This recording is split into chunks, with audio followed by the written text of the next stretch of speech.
Hi అండి. అందరికీ నమస్కారం. ఇక్కడ కనబడే చెట్టు అశ్వగంధ చెట్టు అంటారండి.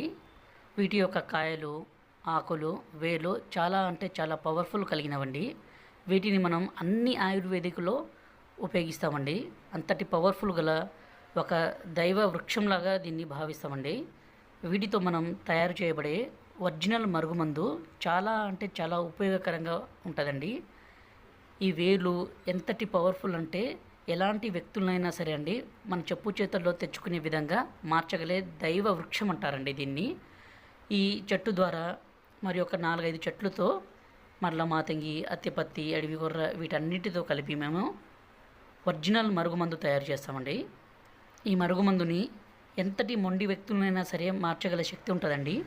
అంటే భర్త భార్య మాట వినకున్నా, అలాగే తల్లిదండ్రుల మాట వినని పిల్లలు, అత్త కోడల మధ్య సమస్య, లవర్ల మధ్య సమస్య, ఏదైనా సరే ఎలాంటి సమస్యనైనా సరే అండి మార్చగల శక్తి ఉంటుందండి.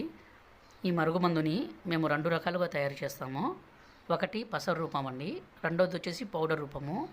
ఈ పసరు రూపంలో ఉన్న మరుగుమందుని బట్టలకు కానీ, చెప్పులకు కానీ, తలకు కానీ, శరీర భాగాలకి పోయడం ద్వారా మన వశమైపోతారండి. అలాగే పౌడర్ రూపంలో తయారు చేయబడే మరుగుమందుని మనం అన్నంలో కానీ, కర్రీస్లో కానీ, స్వీట్లో కానీ, కూల్ డ్రింక్స్లో కానీ, జ్యూస్లో కానీ కలిపి ఇవ్వడం ద్వారా ఎంతటి మొండి వ్యక్తులైనా సరే మార్చగల శక్తి ఈ మరుగుమందుకు ఉంటుందండి. ఈ మరుగుమందు స్వయంగా మేమే మా తండాలో తయారు చేస్తాం కాబట్టి ఎలాంటి సైడ్ ఎఫెక్ట్స్ కానీ, ఎలాంటి అనారోగ్య సమస్యలు ఉండవండి. గురువుగారి నెంబర్ డిస్ప్లే మీద ఇచ్చామండి. మీకు ఎలాంటి సమస్య ఉన్నా ఈ నెంబర్కి ఫోన్ చేయగలరు. మా ఛానల్ని మొదటిసారి చూస్తున్నట్లయితే సబ్స్క్రైబ్